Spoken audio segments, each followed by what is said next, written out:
Hello, everybody, and welcome to an all-new episode of getTekt Gaming. On today's episode, we're going to be talking about Rocket League getting Steam support. Everybody's thinking what I'm thinking, dongers. And Zelda Breath of the Wild release date has been leaked. Is it real? I don't know. Target. That's all I have to say. And everybody, I know you're waiting for it. You've been waiting for it, and you want it. The next Steam sale for autumn. All this and more on getTekt Gaming.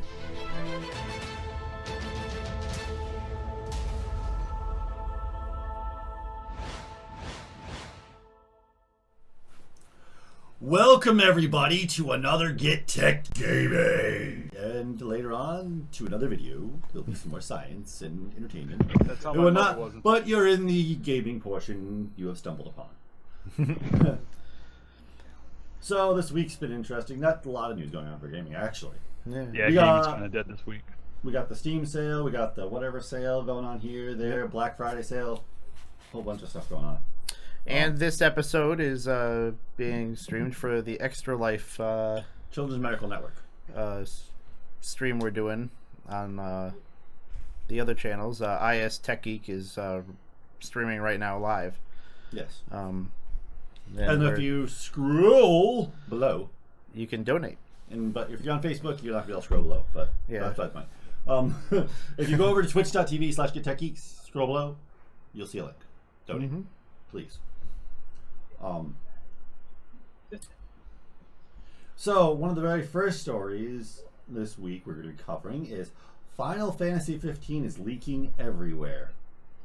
We are not going to cover that because if you give me any spoilers, I will come to your house and strike. No, but okay. So Final Fantasy 15 has leaked like in a lot of places. There's already videos being posted of gameplay, let's plays, all that kind of fun stuff. They're already coming out. Damn it! That means I'm behind. What happened actually was there was actually pre-release copies that people got for the most part in different parts of the world. So they started playing it immediately. It's a legit copy. They paid for it, so they can start doing this technically. So they did release the what do you call it? They did release a statement saying yes, some of them were prematurely released, but this is their copies. Just please, everybody, still enjoy the game. What do you call it? In its entirety. Please don't try to. They asked people if you don't want to be spoiled, don't watch any of the footage that's being pushed out right now. Hold up, Nate. Nate, question for you though.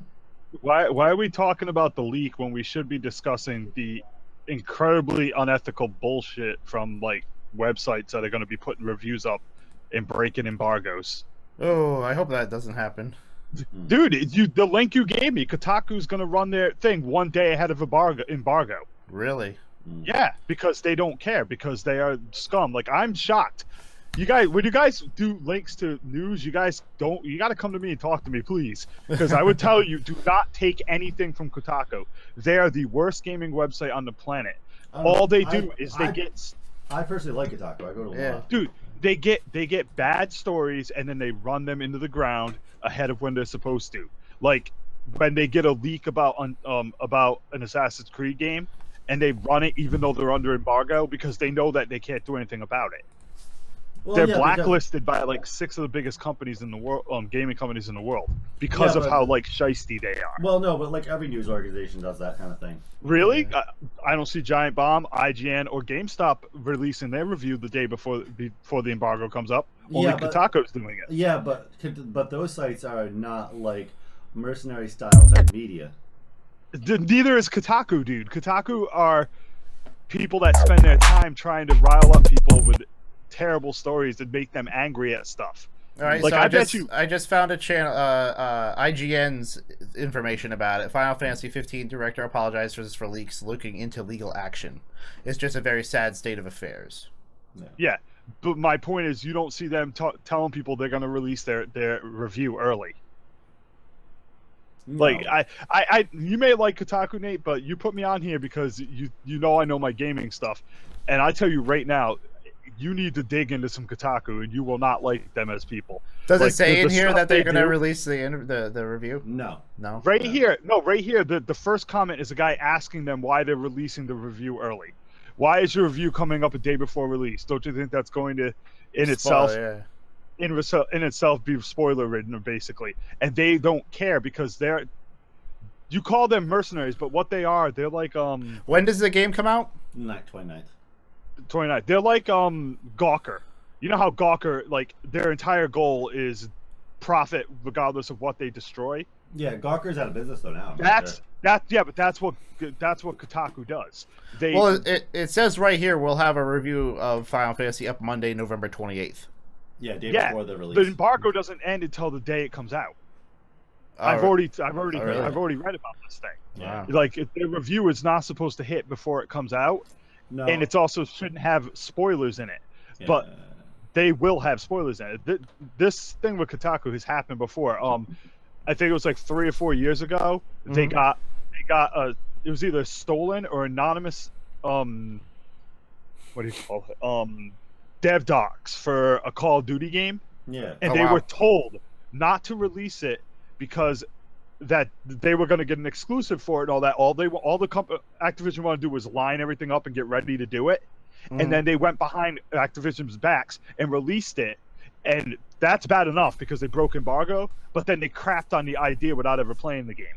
So they spent like five paragraphs talking about how the idea of the game is stupid without ever actually playing it and breaking the embargo with this narrative that they had gotten. Wow. Well, yeah. But we're not really going by what they're saying. We're just going by the headline. Yeah. Because we read on other pages, but this was like the nicest looking page we found. You know. Yeah, this is nice car. And we're just covering the fact that people have got their copies early, and they're wondering.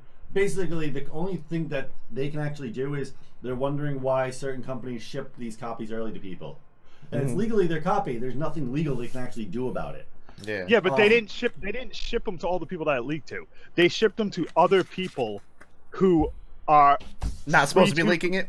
Yeah, and then they're giving it or selling it to other people. It's not like they shipped it to Joe Smo down the street a week early. They shipped it to a guy that they trusted, and then that guy leaked it everywhere. And now you have Kotaku with a full playthrough of the game before it's done, before it's released, before the release day, and they're gonna get like ahead of everybody else because of it. But the thing is that we're entering a new era because a lot of companies have just started doing this, where companies are not allowed copies of games to review before release. Hopefully that happens soon. So this is only within this last year. This is actually started happening, and companies are starting to pull out. Like one of the big ones was Bethesda this year, saying no more pre-release copies, no more early reviews, and they publicly stated that. A lot of companies are doing this; they're just not publicly stating it. And it's only started this year. The question for you though, Nate, isn't Kotaku at fault along with a few other sites? Because that's a good thing and a bad thing.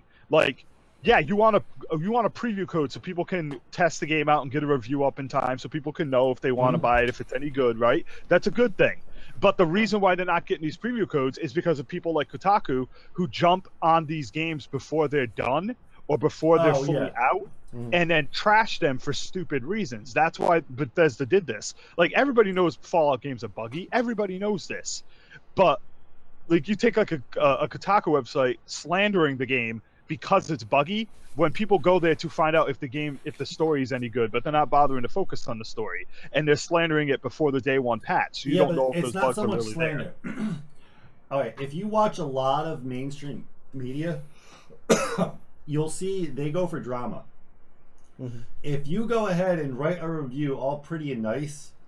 No, it's not about pretty and nice, dude. It's about lying. Well, no. Okay, all mainstream media is lying. Yeah, exactly. A lot of it. That's why they're cutting them out, because they're lying. Well, no, but any source, any media source you can think out there, somebody's lying at some point.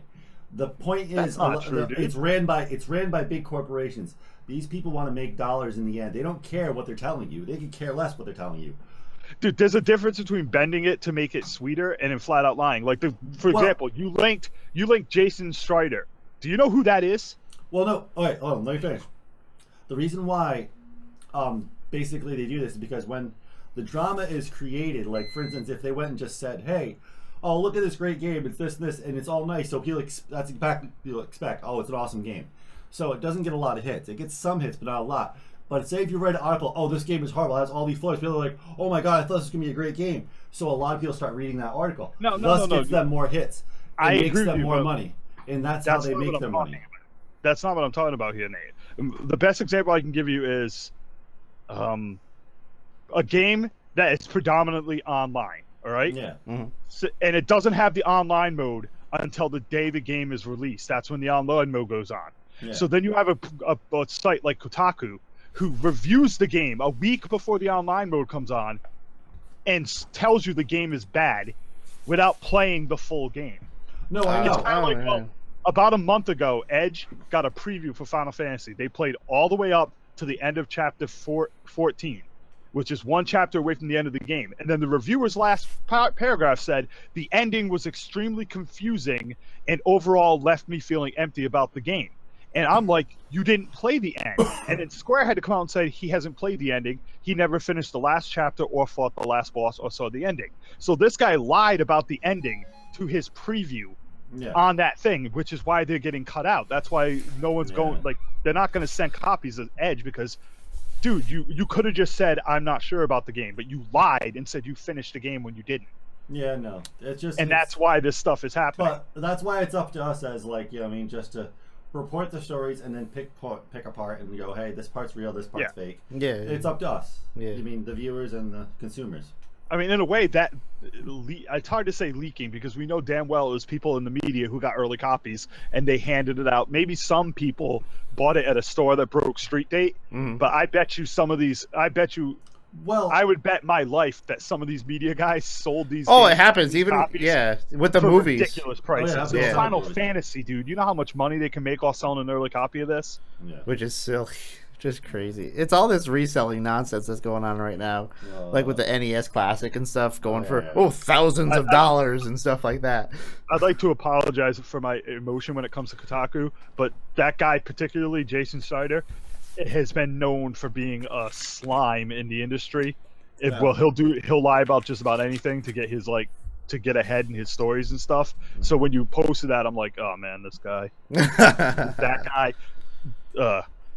He's the kind of guy you wouldn't want on a podcast because he would be factually wrong all the time. Oh, jeez. Yeah. Okay. All right. Let it die. Now that game looks dope. I haven't played it yet, so I'm not pumping it up. I just like the guy making it. I saw the trailer and I was like, this game looks pretty cool. So If it plays like I think it does, like a Dark Souls with more multiplayer to it. Why is he on a skateboard? Because that's Let It Die is ridiculous, but it's supposed to be like a ridiculous Dark Souls kind of thing. Yeah, it's supposed to have that same kind of adventurous feel, like Dark Souls. It'd be super like bloody and gory, like crazy. And invasions, people just show Was up. there like an arcade mode or something where you get points for killing? No, it's just like you go around doing what you normally do in a Dark Souls game, looking for gear and stuff, but it's got the aspect of people can just show up in your game and kill you. At least that's what I'm thinking. They haven't really gone too deep into it, but I would expect that's pretty much what can happen. Mm-hmm. Oh dear! Check out the trailer. I didn't see the trailer. What the heck? Plus, the guy that's making the game. Oh yeah, he's a goofy. What the? He makes some crazy stuff. He pulled a. Stick and dynamite. Yeah. Out of his underwear. Oh, that sounds pretty funny. Who is he? What's that guy? That wrestler used to pull rocks out of his underwear. I'm glad there's Oh, dude, this is a little bit different than I thought it would be. There's a raid setting. what the? The guy turned himself into a party favor. Wow, here's the game. This game's gonna be really interesting. Oh my gosh! I like the skateboard. The skateboard's just... Reaper on a skateboard is badass. Yeah. Dude, you have no idea how messed up that guy is. That's just more of like a... If I'm not mistaken, that's the guy that did like Gung Whoa. Ho. Not Gung Ho. What's it called? The Wii game, No More Heroes. Oh yeah. Is that who it is? It's yeah, I believe it's Suda, the same guy. right? Yeah, I believe it's the same guy. You don't know the game to have a lightsaber. So is it gonna be like actual multiplayer? Yeah. Team against team, yeah. Yeah, there's gonna be actual multiplayer. I was under the impression that there would be like when you're playing through the single player mode, like the campaign, that people can invade you like in a Dark Souls game. No, there was no hint to that. I think there is, dude. I think that's why they're talking about the PvP and stuff. No, there's a complete PvP mode. Yeah, but I'm thinking there's an invasion mode to it. Like he's been hinting at it in other ways, not in just this trailer, but in other stuff he was talking about in prior stuff. While the player versus player portion of the game was present, I barely got to tough it at all. I was able to assign my fighter a certain region, but beyond that, I spent no more time toying with it. He played like 3 hours with the game. Yeah. You know, a few technical issues. We'll have to wait and see, because for all we know, it could be that they just haven't gotten the invasion in, but I could have swore I saw somewhere where they were talking about how while you're playing single player looking for gear and stuff, that people can invade your game and kill you just like in a Dark Souls game. Interesting. Alright, let's move on to... Either way, that game looks cool. I would say check it out, people. What's the next one on the list? It is... that one. Steam sale. Oh yeah, so everybody knows, it's just a quick reminder, everybody. And if you're watching this after the fact, well, we're sorry, you missed the Steam sale. But if you're watching this... I'll be going all year. I mean, all Christmas. Don't worry. There's always another Steam sale. All the time. But right now, the autumn Steam sale is going on, so go check out the Steam sale, people. Sure, there's a game there you can buy that you'll like. I always buy something on the wrong Steam sale. I'm sure I've never walked away from a Steam sale without buying anything. I haven't seen anything yet, but I'm sure I will. Yeah, I don't think that's why I never keep any money in my wallet, because I'd be buying shit left and right. By the way, were there any RPGs on sale so I can blow my bank account? I'm sure there's some RPGs on sale. I'm sure. But they're also announcing this thing called the Steam Awards. Yeah, that's what we were talking about earlier. Yeah. The Steam Awards are just another video game award thing they're doing this year. So, and the Steam Awards it's just more of a prestigious thing. Obviously, any award show is a prestigious event. But I mean, people can rate their favorite games. But people do this on their own websites, stuff like that. It's just a prestigious event to promote certain games. Yeah. But hey, you know, just to not a lot of people, but sometimes they say, you know, gaming is dying and stuff like that. This is just it's just gaming's not dying. Nope, it's not going anywhere. Definitely not. As long as it doesn't say the mobile game awards. That'll be eventually. Someday. Next year. Yeah. Next year. Because the truth of the matter is, AAA development is just changing. They gotta understand that they need to cut back on marketing, because the marketing is where the bloat in those like budgets really are. Yeah. Like there was something I thought of the other day. Did you ever you've played Xenoblade, right, Nate? Yeah. Xenoblade Chronicles. Mm-hmm. You look at that game. Do you think that game had a massive budget like a AAA title? I would think not, because Monolith is a small studio. They had a pretty big budget, but they didn't have as many people as you think working on it. I would think it's probably a middle ground budget. You know, like somewhere in between, not too huge, not too small. But my point is this: that game has more content in it than just about every AAA game I've seen in the last like 4 years, and there's no way the budget is as big as like a freaking Assassin's Creed or Watch Dogs. So you tell me where they're wasting all their money in those games if they cannot compete with that game. There's a big difference, though. Really, really big difference in culture. Huge. Okay. Exactly. Well, you take too much waste on marketing. Well, no, you take a company like Ubisoft, which makes... I love all the Assassin's Creed games, and I like all the Prince of Persia games. I like their style, I like how it's made. But the problem is there's like 1 or 2 people that have the passion for it, that have developed those games, that wrote the story and everything else. Yes, they spend night and day. That is their passion.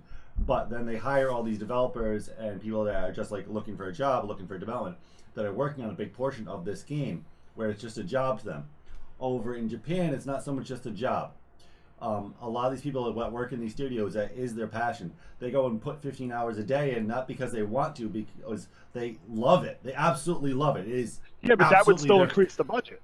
15 hours a day. There's got to be more. There's got to be a bigger sink in the budget. Well, no, because it's not as many people. So the budget's smaller, but you have people working on it for a lot more passionately about it, longer hours. And they don't like... American workforce is horrible. The way we negotiate a workforce is horrible. And the reason why our workforce is horrible, it goes back to the whole like English like monarchy and everything like that, if you actually really trace back how we run things. Where in Japan it's a little differently. Japan, they actually commemorate you if you actually fall asleep at your job because they think you're working so hard, for one. But there's also another aspect of it with the way they develop their games. Like, all you have to do is take a look at, like, Sony.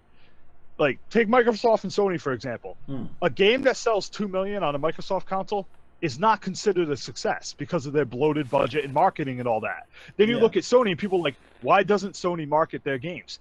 They don't, because that way if the game sells only 2 million copies, it still makes money and that studio can keep making games. They don't blow a ton of money on marketing so that the game can hit an audience and not fail. Yeah, you're looking at two very different forms because you got American marketing and Japanese marketing. They're very different. Things are done very differently. It's really hard to compare them. Yeah, and they also gotta, a lot of that marketing doesn't just go to the U.S. It's got to go to all the other the rest of the world. Yeah, it gotta go to the rest of the world too. And it depends on how much they're charged through who they're marketing to. Yeah. Like the Well, cable Sony companies has a and all bigger that market stuff. worldwide, so you would think they'd have a bigger marketing budget. I just feel like there's a sink somewhere in the way Western games are made, and the budgets are just.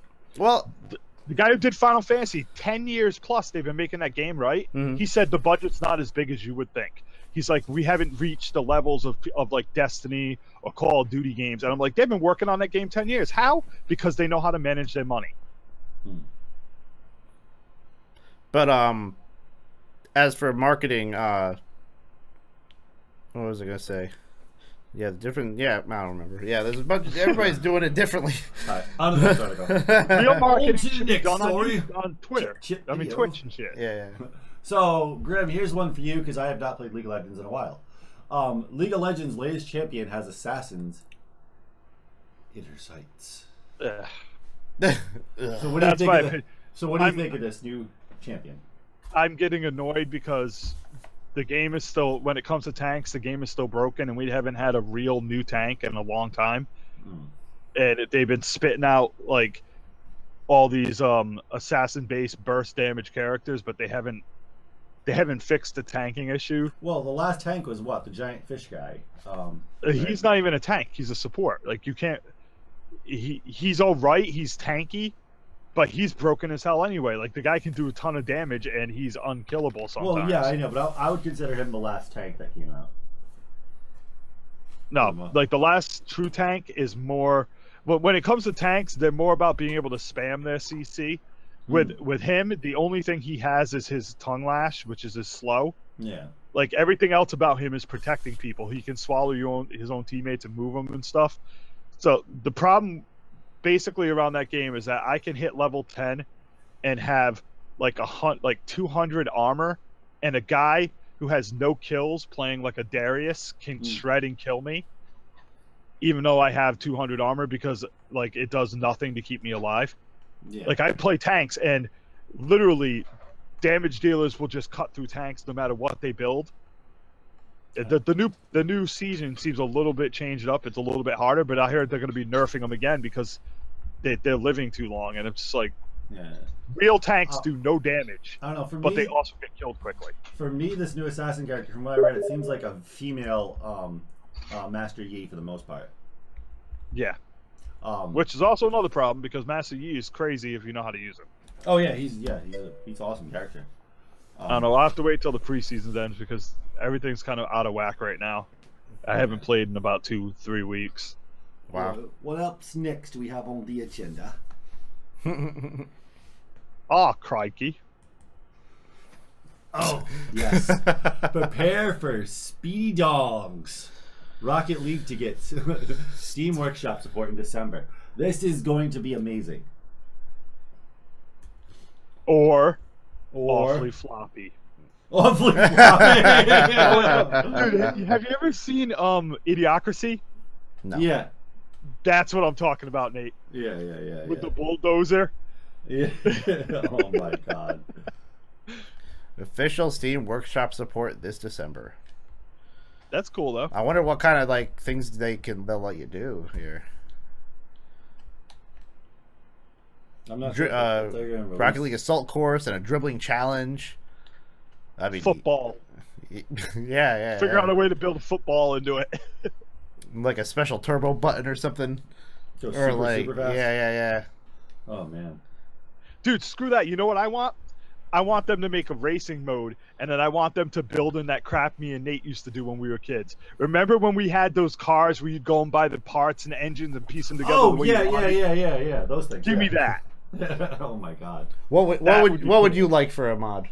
Myself personally, I want to be able to customize and build, like, if there was a way to design each aspect of the car into my own aspect. Like if I could go to Photoshop, because that's what I know. I know Photoshop. Like add your own skins. If they do that, you yeah. get dongs. If they That's let you what do I that, dongs. And I would go ahead and dongs. design my own skin. That'd be cool. I would design some crazy nightmare car. Yeah, you would, but someone else with the crazy dong car. Crazy dog car. I think it'd be cool if they actually, they did have the special weapon mode. I think it'd be cool if they like put weapons on the cars, like Gatling guns and stuff. Oh, like Twisted Metal, Twisted Rocket League. That's what I want. If they've just made a mode like that. Yeah, that'd be really neat. Or like you have one person on your team that plays the aggressor, right? And he gets the weapons. And all he does is go around and take out other players for the most part. And there's one person on each side. That would be pretty fun. Yeah. Okay, That'd be pretty epic. What's up next? We got All right. Oh yeah. Oh yes. Oculus Rift is going to the Xbox One streaming support in December. I don't know how this is gonna work. I've wondered how they're gonna stream Oculus, but obviously. Well, it's not what you think. You're not actually going to play VR games with it. Oh, it's gonna start off like when you play PlayStation VR with a non-VR game. Yeah, it's basically so that screen. You can sit there and watch it, like look at the screen. You're not going to get actual VR until the Scorpio comes out. Okay. But I mean, let's be realistic. Who knows if that thing will even sell at the price point they're going to hit for? Oh yeah. Well, right. yeah, that's a whole. It's gonna be over $350, they said. So it's gonna be over $400. It's gonna be $500 or $600 at least. If they hit the teraflops that they say they're gonna hit, that's gonna be way more expensive than $400. Yeah, we'll have to wait and see. yeah. But as of now, you can it's not gonna be real VR. You're not gonna be able to play games on it. But it also looks cool because I've done that before. I've taken a headset and played a game with the headset, big screen like that. Mm-hmm. That's still pretty cool. Yeah, is it? Even with the screen door effect? Well, mine doesn't really have the screen door effect anymore since I got the Pro. Oh, really? It It helps with it. Oh, dude, everything looks better with the Pro on there. Like everything for VR, it runs smoother. That's interesting. That was really interesting. But like, it feels like you're playing a game in a drive-in. Like I played Guilty Gear on it just to try to burn my brain, and it worked. Oh, like in a drive-in. Yeah. Now, does the screen stay stationary or does it move with you? It stays, and you can just kind of look around with it. So it's like you're in a movie theater playing the game or something. Yeah. Interesting. Oh, that's really cool. How's it know where? How do you reset it to where the front is? Yeah, you can hold the button down just like the regular VR way. And Oh, reset it okay. where you're looking. That's cool. I wish they would. They need to have a like a Killzone VR. Because when they came out with the PlayStation Move, Killzone was pretty fun with the gun thing that I had. Like I said before, the only problem with games like that is, like I said with that World War Tunes, The motion. it's tricky to get it to work just right. Mm-hmm. They are working on one called Farpoint, which has got like a gun attachment, but VR's got a little ways to go. Yeah. But the problem is at least PlayStation's getting the momentum moving. Yeah. And not letting it die like it did in the 90s because they overpriced Yep, they got a big one coming out January or February with Resident Evil. I'm not sure what's coming up after that. Yeah. And I know that they're doing something with Horizon Zero Dawn, but it's not the full game. Well, the thing that Sony did wasn't really a VR thing. It was basically what he's doing with the non-VR games. It's basically a screen in your glasses. So. And I hear it, like, I watched somebody review it, LGR, the Lazy Gamer reviewer. He reviewed the Glasstron also. The very first That's what I'm talking about. He said it hurt. His brain was melting. He was like, oh. yeah. But it was pretty neat. Yeah. But yeah. So Yeah, we'll see. I think this is the. Yeah, there's people asking about it. There's people asking about it.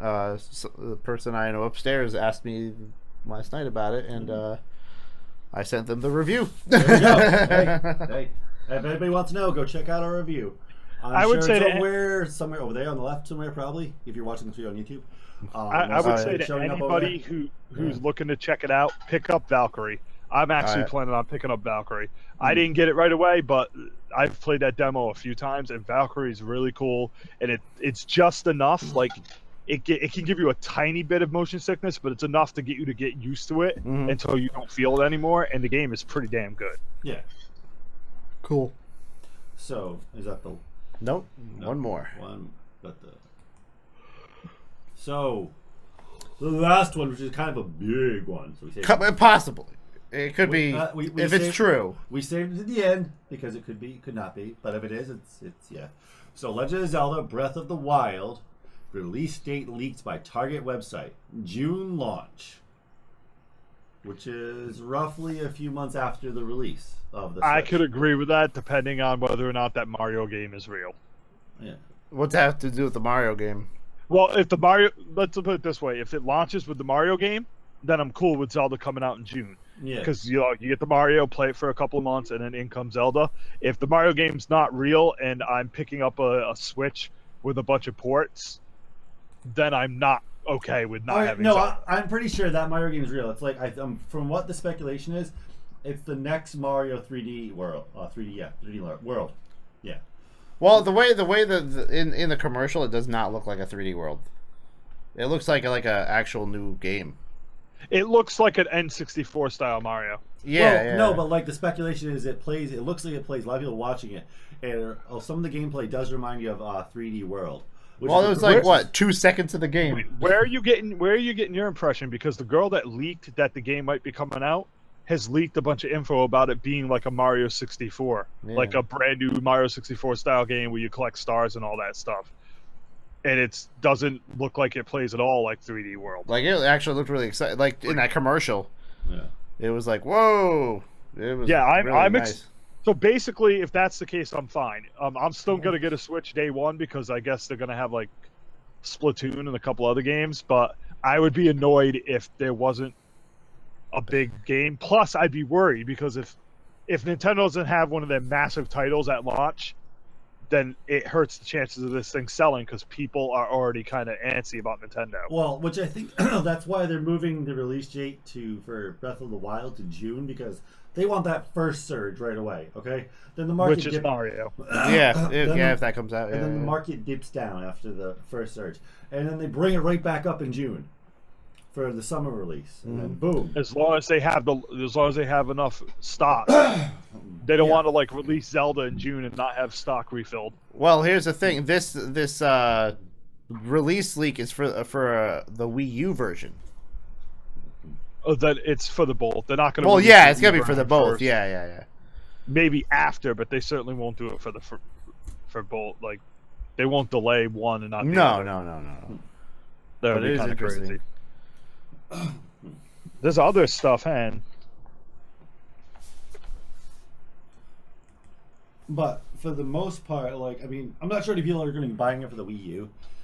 Yeah. But they're going to want to use it on the new console. On the new Switch, yeah. I mean, obviously some people are not going to buy the Switch, but I'm hoping that the Switch is going to turn out to be amazing.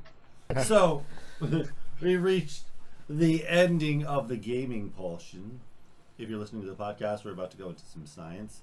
And if you're listening to this podcast, you're going all the way through this whole show anyway, so you don't need to worry. But if you're watching YouTube, this is going to be the end of the video in a minute, and we thank you for watching. Yeah, thank you. And if you want to watch some science, keep gaming, people. There'll be that link up soon enough. If it's not up yet, it'll be up in a day or two. Yep. So just wait. It'll be there. Thanks for watching. Thanks for See watching. you in a few minutes or next time. Yeah, next time on getTekt.